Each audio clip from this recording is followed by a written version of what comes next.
It had been 3 weeks since I've heard any word from David. In the 6 months since we started dating, we had only gone 3 days without talking, and that was after a pretty intense fight. There was nothing out of the ordinary when I had talked to him last.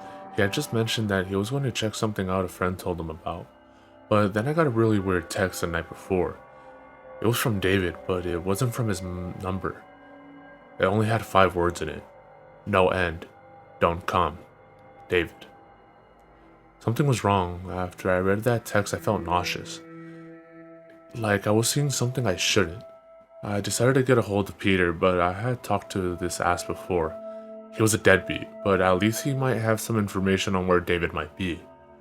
I decided to log on to AIM with David's account. I figured that it would be easier to start something with Peter if he didn't know it was me. When I logged on, he immediately messaged me. David, holy shit, you had me worried. I thought you went to the house. What do you mean? NoEnd House, man. That place I told you about. I could have sworn you were going to go. No end. This guy knew what was going on. Yeah, I actually couldn't find it. Maybe I'll try again tomorrow. Where was it again? No way. You already had me worried. Fuck that place. I've been there. You do not want to go there. Peter. This is Maggie. Wait, what? Where's David? I don't know. I thought you would know, but apparently not. Oh shit. Oh shit. What? Seriously, Peter, you need to tell me what's going on. I think he went to the house. It's outside of town, maybe 4 miles down Terrace Street, unmarked road right, turn right. Shit, man, he's gone. No, I don't think he is. What are you planning on doing? I'm going to get him back. I left the next night around 8. There wasn't a single car the entire trip. And as I turned onto the unmarked street, I saw a sign pointing down the road. No end this way, open 24 hours. My breathing hasn't been steady since I left my house, and seeing the house didn't help. There weren't any other cars around, which made me think that it wasn't open. A light from the front stoop illuminated the surrounding area, and the windows showed that lights were on inside. I parked my car and walked up to the front and made my way in. The front lobby was normal enough. But as I predicted, there wasn't anyone there. All the lights were on, but no one was there. Besides the door I came through, there was only one other. Posted next to it was another sign. Room 1 this way, 8 more follow. Reach the end and you win. That wasn't what made my stomach sink. That wasn't what stopped my heart. There was more below, scrawled and handwritten in red. You won't save him. I must have stood in the lobby for an hour. I was frozen. I didn't know how to go on. Did I go through the door? Did I call the police? After reading the sign, I decided that I may have a bit off more than I could chew. I'm average height for a girl, but pretty thin. I wasn't about to fight off some psycho that was holding David hostage. I decided calling the cops was the best thing to do. So I reached into my pocket and opened my phone to call. There's no service. The house must be blocking the signal, and it was basically in the middle of nowhere. I walked towards the entrance, figuring I'd find service outside. I reached to the knob and twisted, but nothing. It was locked. I shook it harder. Nothing. It was locked from the outside. I slammed my hands against the door and called out to anyone that could hear me. I knew it was useless. No one was out here except me. Then I felt a vibration in my pocket. I reached down and looked at my phone. One unread text. At first I was really glad I had service. I was saved. Maybe the text was from David that he was alright. It was from a different number. One I didn't have in my phone. I pressed open and nearly dropped the phone. You can't save yourself either. My entire body was shaking and I wanted to pass out. I was stuck there. A cell phone with no service in a room with no exit. My eyes scanned the room and landed on the door across the room. A gold one was mounted on the front. It looked like a room door in a hotel. The ground felt far away as I walked closer to the door. In a few moments, I was within inches of it, and I placed my head against the wood and listened. All I heard was distant Halloween music, just creepy instrumental music you'd hear at any haunted house. Suddenly, I got a little calmer. David was always known for his pranks. He would tell me about these elaborate setups he and his friends would make for the new players on their soccer team. And somehow a smile found its way onto my face, and I'd opened the door without fear. Entering the first room alleviated my fears even more. The room was a completely normal attempt at a haunted house. though rather lacking. In each corner was a scarecrow, but not even scary ones. They were the kinds you see in grade school, with the big smiling faces. Paper ghosts hung from the ceiling, and a fan in the corner added a cold breeze that made them spin. Next to one of the scarecrows was again the only other door in the room. Printed on the front, similar to the first door, was a large 2. I laughed and left the flame room behind me. When I opened the door to room 2, I couldn't see 3 feet in front of me. It was completely filled with gray mist that smelled like rubber. I guess there had to be some fog machine in here, and it must have been pumping the stuff for hours. There were no windows in the last room, so the ventilation must have been terrible. I walked slowly forward and let out a small shriek. I had bumped straight into a large robotic Jason Voorhees. His eyes flashed red, and the knife in his hand went up and down in a jerky stabbing motion. My heart was racing, and if anyone was with me, I would have felt increasingly embarrassed. I covered my mouth and made my way past Robo Jason. The fog was getting to be a little bit much. I was beginning to feel lightheaded as I found the door to room 3. I placed my hand on the knob and jerked it back in pain. The knob was extremely hot. I placed my hand on the door itself and felt that it was too warm. I couldn't hear anything from the other side. I put my ear up to the warm wood, expecting to hear a fire, and heard nothing. I assumed that it was just the warm, like they were pumping heat into it like the final room in the Mr. Toad's Wild Ride at Disneyland. I took the corner of my dress and wrapped it around my hand, turning the doorknob as fast as I could, and flung myself into room 3. There was no fire, just darkness, and it was freezing cold. Room 3 wasn't like the other rooms. It wasn't like the other rooms at all. At that moment, I knew something wasn't right. I tried to make out anything in the room, but I couldn't even see my hands grasping for the doorknob. That now wasn't there. I was trapped. I must have been turned around in the darkness, even though I didn't move once I entered. I must have gotten turned around in all this darkness. At this moment, a light on the ceiling flashed on, a single spotlight pointing directly down, illuminating a small table. On the small table was a flashlight. Even though I couldn't really see where I was going, I moved forward. The light on the ceiling was enough to make my way to the table. As I reached for the flashlight, I noticed a small tag attached to the handle. To Maggie, from management. The moment I finished reading, the light above me turned off, and I was again left in the dark.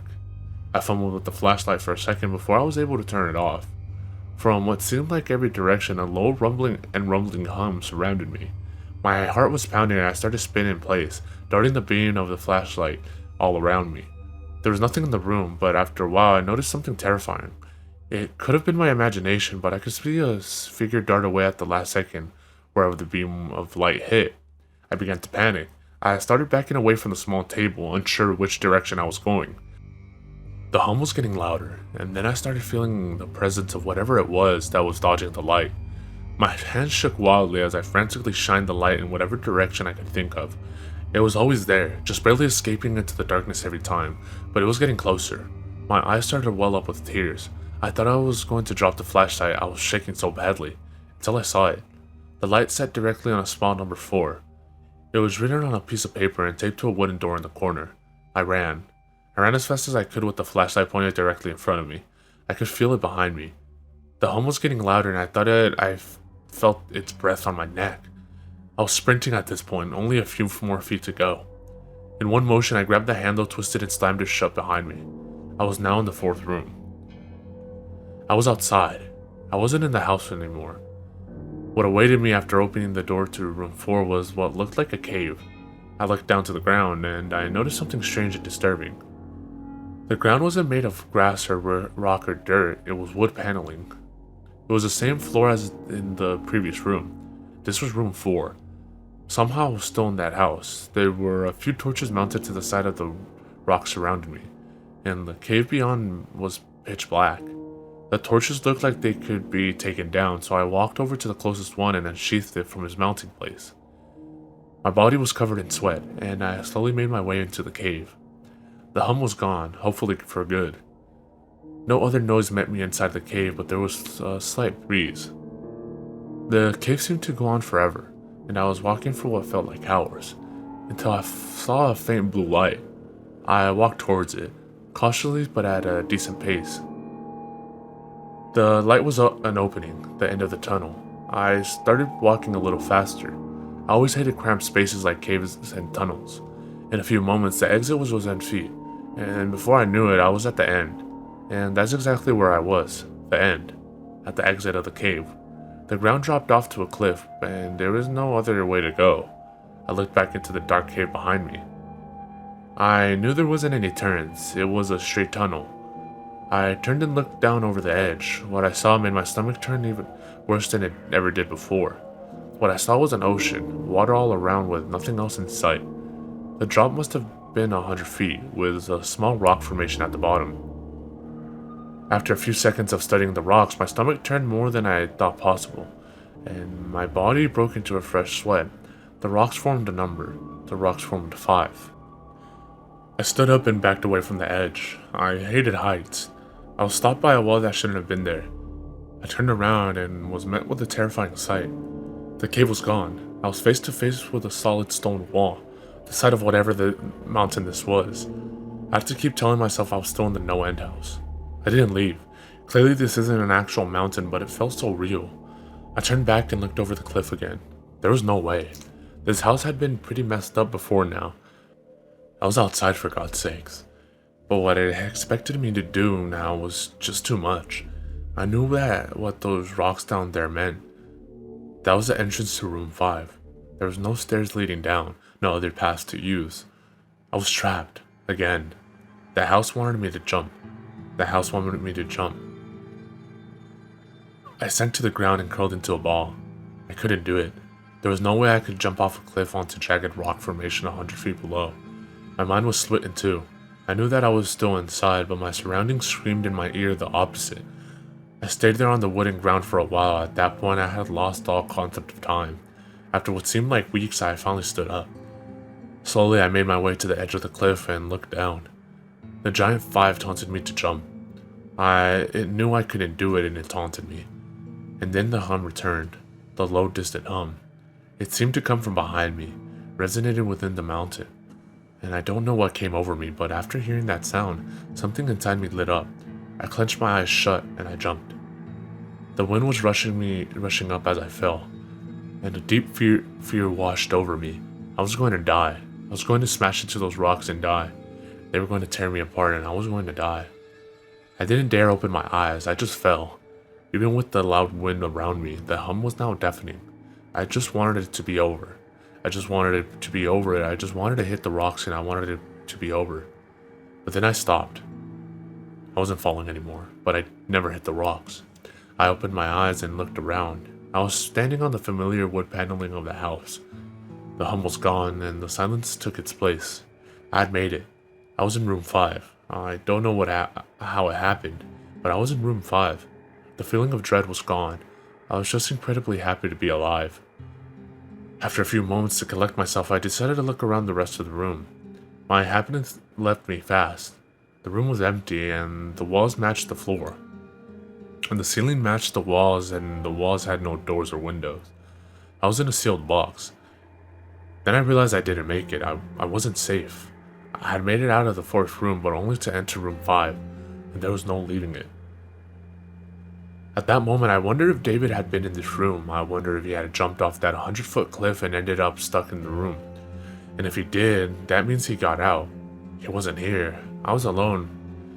He got out, and I would too. The thought of David escaping this room gave me newfound confidence, and a second wind filled my spirit. I was going to get out of this room, find David, and get us the hell out of here. I walked around the perimeter of the wall and felt for any sort of inconsistencies. Nothing. The walls were flawless, barely a scratch on them, let alone some secret exit. I started to knock at random places on the walls. They were completely solid. The confidence started to leave me. I was running out of ideas, and then that's when she spoke to me. "Maggie, you shouldn't have come here, Maggie." I nearly jumped out of my skin if that was possible. I was still facing the wall, and the voice had come from the middle of the room. The voice was that of a little girl. At least that's what it sounded like. I turned around slowly, and my eyes fell on who spoke to me. I was right. It was a little blonde girl, no more than 7 years old, with light blue eyes and a long white dress. She smiled at me but spoke again. "But now that you're here, let's play a game." There was something horrifying about that little girl. She wasn't scary like those horror girls are in those Japanese movies. She looked completely normal.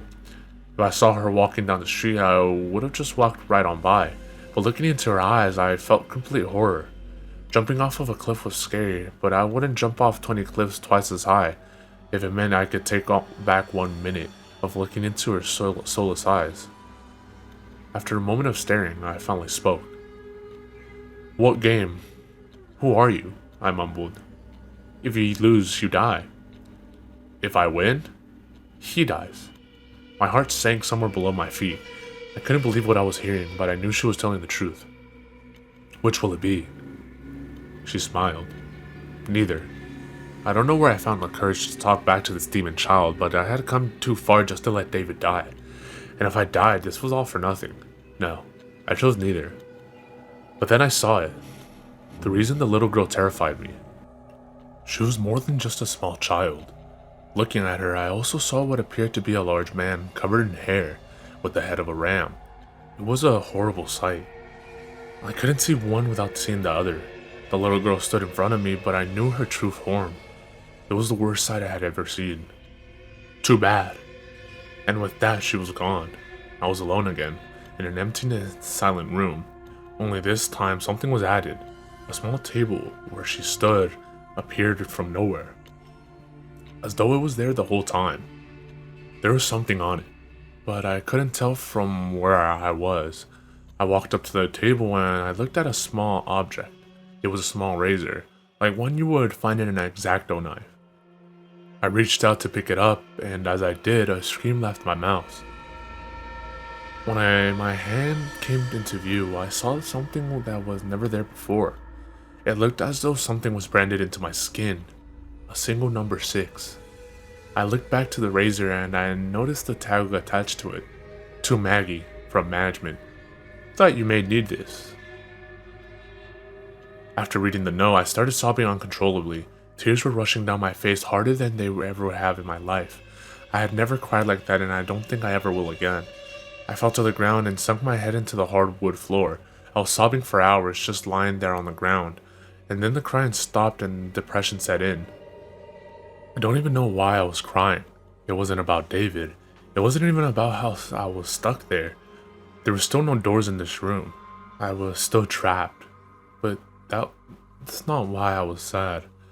I was in the deepest depression possible. Complete and emotionless depression. I felt empty and clawed my way up from the ground and steadied myself against the table. My eyes fell on the razor and I picked it up. I was going to kill myself. I couldn't handle it anymore. I had it. David was probably dead. I was trapped in here. It was over. I pressed the razor against my wrist, right above the 6 that appeared on my skin. The sobbing came back, and I just stood there, crying with the razor pressed against my wrist. David was dead, and I was about to die. Nothing mattered anymore, and with one deep cut, I sliced down my wrist. Immediately after slicing down my wrist, I was no longer in room 5. I didn't die. I knew that for sure. The depression was gone, but I was by no means happy. Tears were still finding their way down my face. The room I was in was similar to the one previous, and again it had no doors. There wasn't any lamps, but somehow I was still able to see everything clearly. The room was completely empty, but before I had time to think of what to do next, it went dark, and the hum from before returned. I covered my ears in protest. It was louder than it ever was, but it was over in a moment. The lights returned, only this time something was added to the room. And then I screamed. There it was in the middle of the room, strung up by chains and naked from the waist up, was David. It looked like he was tortured. Knife wounds littered his chest and arms. "David!" I ran up to him as fast as I could. He was conscious. I saw his chest move up and down, but he wasn't speaking. And that's when I noticed what was etched into his chest. I dropped to my knees as I saw it. The 7 stared at me as though it had eyes. I heard David try and speak, and I got to my feet and got as close as I could to him. David, can you hear me? Maggie, what are you doing here?" His voice was slight, but he was talking, and I was thankful for that. "David, I'm trying to save you. How do I get you down?" There were large padlocks on the chains holding him in place. I looked around the room for any sort of key, but all I had found was a small knife in one of the corners. The metal was way too thick for the knife to even dent it, so I disregarded it as useless. I went back to David. It looked like he was on the verge of death. Then I felt my phone vibrate. It startled me something awful. I took the phone out of my pocket, as I suspected one unread text. I flipped open the phone. That isn't me. I didn't know what to think. David was right there in front of me, but that text was from the first number that contacted me. It was as the first text that I received from David that mentioned the NoEnd House. Maggie. I heard his voice clearly with my ears and my mind. It seemed like his voice was coming from all sides. Maggie, you have to go on. What are you talking about? How? I was face to face with David or whoever it was that was chained up here. That knife. He made a slight movement of his head towards the corner. Go get it. I ran and was immediately back with the knife clenched in my hand within a few seconds. I had no idea what was going on, but I needed to save him and I would do anything. Now stab me in the chest. What? I was shocked. David hung there, staring directly into my eyes. You have to run that knife through the 7 on my chest. It's the only way to save us both. No, I stumbled backwards. No, you're not making any sense. Maggie, he was screaming now. His eye looked frantic. The side of his mouth curled into a twisted grin. Maggie, stab me now. It's the only way. I looked down at the knife in my hand. My head felt as though it was being struck with a bat. I was at a complete loss. I clenched my eyes shut tight and felt the knife in my hand. Maggie! And with a scream and a thrust, I stabbed the knife into David's chest. I don't know what came over me, I just knew it was the only way. I opened my eyes and saw his face. It was terrified. Tears slid down his cheeks and David looked me in the eyes. Why did you do that? He couldn't fool me. I know that wasn't David. It couldn't have been. Or else I wouldn't have been able to stab him. I know it wasn't. His eyes rolled back as the life left him, but that's when it changed. The 7 on his body was gone. The blood dripped down onto the ground into a pool below me. The crimson liquid stretched out in every direction. The circle nearly filled the room, and I began to sink. I tried to move, but I couldn't. It was like quicksand. The blood was up to my knees now. As much as I tried to struggle, I just sank deeper. Up to my chest now, I clawed and scratched at the wood around me. The lifeless body of David hung along above, his head facing me, smiling. The blood reached my neck. I was beyond terrified. Before long, I was fully submerged and fell into darkness. When I woke up, I was outside the house. I could feel the cold earth below me. I rolled onto my back and looked up at the night sky. The NoEnd House towered above me, complete with my car parked in the same spot. I wasn't sure whether I should laugh or cry. I was out. I got up and dusted off my pants. My body was still shaking as I walked to my car, but a feeling of uneasiness washed over me. There was no way I escaped. The house wouldn't just let me go. Something wasn't right. I knew it. I knew I didn't kill David in the 6th room. I knew I didn't, but he was nowhere to be found. I reached down into my pocket and took out my phone. No unread messages, but I had Surface. I flipped it open and began to text to David. Where are you? I wrote. Within a second of sending it, I got a reply. I pressed open excitedly. Room 10. You're room 7. Run. And the deafening hum returned. I bolted. Didn't know where I was going, but I knew I wasn't outside. I was still in the house. The hum rattled everything around me. It shook the trees and the air itself. I just needed to find an 8. I needed to find the next room. That was my only chance. I needed to find room 8. The first rooms were obvious, but as I progressed, it was getting less and less clear where the rooms started and ended. I had no idea what I was looking for, anything that had a number on it. I needed to find an 8. I needed to find unread text. Your address. What the hell did he mean, my address? I set the phone back into my pocket. The hum was growing louder and louder. That's when it hit me. My address. My address. It couldn't be. 4896 Forest Lane, unit number 8. I slammed into my car and flung the door open. The hum shook the metal of the car and seemed to follow me inside. I floored it and made my way back down the dirt road towards my apartment. None of this was making sense. How was room 8 my apartment? Should I have even trusted that text? It was from David. I know it was. There was no reason not to trust it. It took no time at all to drive to my complex, and honestly, I didn't even remember driving. It was like when you zone out for a minute and wake up farther down the road. I didn't even bother locking it as I ran up to my front gate. My hands fumbled with the keys as I unlocked the bolt and made my way into the first hallway on the left. My complex was huge, but my apartment was one of the first ones on the left.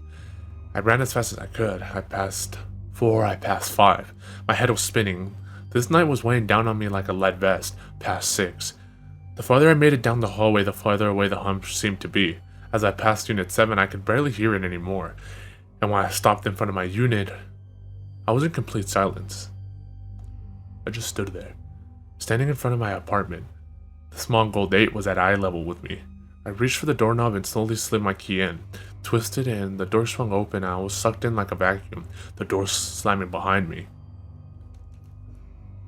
Room 8. I got up off of the floor and looked around. It was identical to my apartment. If I didn't know any better, I would have assumed that I was at home and that this was a bad dream. My mind went to David and wondered what room 8 was to him, what it was that the house showed him. I walked around and studied the area, literally everything how I left it, right down to the half-eaten Chinese left out next to the sink. I looked over at my computer desk in the family room. The monitor was still on, and AIM was still up and running. I walked over and sat in front of it, scrolling through my conversation with Peter. It was there, word for word. The house knew all of this, and how I had no idea. To be honest, I tried my hardest not to think about it. The answer no doubt something I was better off not knowing. I tried to click out of AIM, but it wouldn't let me. The computer just froze. I clicked shut down, nothing. I clicked control at delete, nothing. I pressed the monitor's power button, nothing. Then a pop-up appeared on the screen. It was a video chat. I looked at the list of people and there were 2 names, Maggie and Management. The video feed was live and all it showed was a gray wall. Then a message from Management popped into the text box. Hope everything is how you left it. Who are you? I responded. Enjoy the show. And that's when the camera turned. The camera was focused on a young man strapped to a surgical table. He was completely naked and sobbing quietly to himself. The image wasn't that clear, but I thought I had recognized the man laying there. He was tall, short, brown hair, and a fairly pale complexion. This is what happens when people attempt to cheat. That's when I realized who it was. Strapped to the surgical table was Peter Terry, and he wasn't alone. I don't want to describe what I watched at the moment. The screams, the sound that Peter made were unlike anything I ever heard out of a human. I couldn't look away, but I wanted to. But I think it was the power of the room. I couldn't look away. Peter let out one final soul-curdling scream, but I didn't hear it through the computer speakers. It was coming from my room. My heart sank as I spun around towards the hallway. I got up off my chair and I could still hear the screams emanating as I walked towards its source. I reached my bedroom door and the screams were now replaced with the hum. That hum. It had haunted me the entire time. I slowly opened the door and I saw inside my room what I had seen on the computer. There was a surgical table with whatever was left of Peter Terry strewn across its top. No one else was there. The others in the room were gone, but a chill went up my spine. The management was here with me, only one room away. I walked closer to the table. The stench was horrific, and it took everything in me to stop from vomiting. I knew I was nearing the end. I had to be. I looked around the room. Somewhere in here was the entrance to the next room. I knew it had to be, and it was. But it was simpler than I expected. Across the room where my bathroom door should have been was a simple wooden door, similar to the early ones in the house. Something was stapled to the door, something long and bloody. It was the entrails of Peter Terry, and they formed a 9 on the door. I felt bad for Peter, but I had gone through hell that night. I walked right past the table, picked up a long surgical knife, and didn't give the body a second glance. The final door was there, and I walked up right to it. This night was about to end, and I was coming out of that room with David. I was going to stop whoever it was that was keeping him there. The door opened easily, and as I stepped through, I saw what was waiting for me. It was an empty room. It resembled the waiting room for a doctor's office. There were a few chairs lining the wall and crumpled up old magazines in the basket in the corner. Across the room, on the opposite side from where I came in, there stood a single door. My heart sank when I read the label printed on the wood. It wasn't a number. It was a single word. Management. I clenched a surgical knife in my hand. Alright, I'm fucking ending this. They were on the other side of the door. I could feel it, and David was too. The hum was louder than it had ever been. I could feel it inside of me. It was coming from inside me. As I walked, it got louder, and as I placed a hand on the door, the room was filled with the sound. I turned the knob and opened the door. The room waiting for me was not what I expected. It was the front lobby. The same front lobby that began this entire hell. Only this time, there was someone behind the desk. My heart jumped out of my chest when I saw who it was. It was Peter Terry. Hello, Maggie. Peter? No, there was no way. How? What? Who were you expecting? A ghost? Satan? Some creepy little blonde girl? He was smiling. I wasn't. What the hell is going on here? Maggie, come on. Just think for 2 seconds. Who first told David about this place? You didn't? Who told you about David's whereabouts here? God damn it, Peter, you were his friend. I'm sorry, Maggie, but that's how we run business here. Where is he? Where is he? He's in here with us, in the house, Maggie. He isn't going anywhere, and neither are you. I don't know what took over me, but I lost it. I jumped over the counter and shoved Peter to the ground. I grabbed him by the hair and slammed his head into the ground. The surgical knife in my other hand pressed firmly against his neck. I wanted to kill him. I had to kill him. He killed David. He wasn't killing me. Maggie, you can't. There's always going to be someone to run the house. No. I slid the knife across his throat and slammed his head further into the ground. I don't think there will be. With his death, the room went dark. I could still feel the surgical knife, but I was no longer holding on to Peter's hair. I didn't know for how long I was in the darkness, but it felt like ages. I stood and felt for the desk, balancing myself with one hand on the side of the marble surface. Then the lights came on. I could see the windows across the room. It was still night out. I looked out and saw him. David was walking around inside, seemingly unharmed. I ran to the door and tried to open it. I was so happy, but the door wouldn't budge. I tried my hardest, but the door wouldn't let me out. I looked out the window and saw David as he began to walk down the dirt road. I rested my head against the door and I saw it. My stomach lurched hard. There, pinned to my chest, was a name tag with the one word. Management.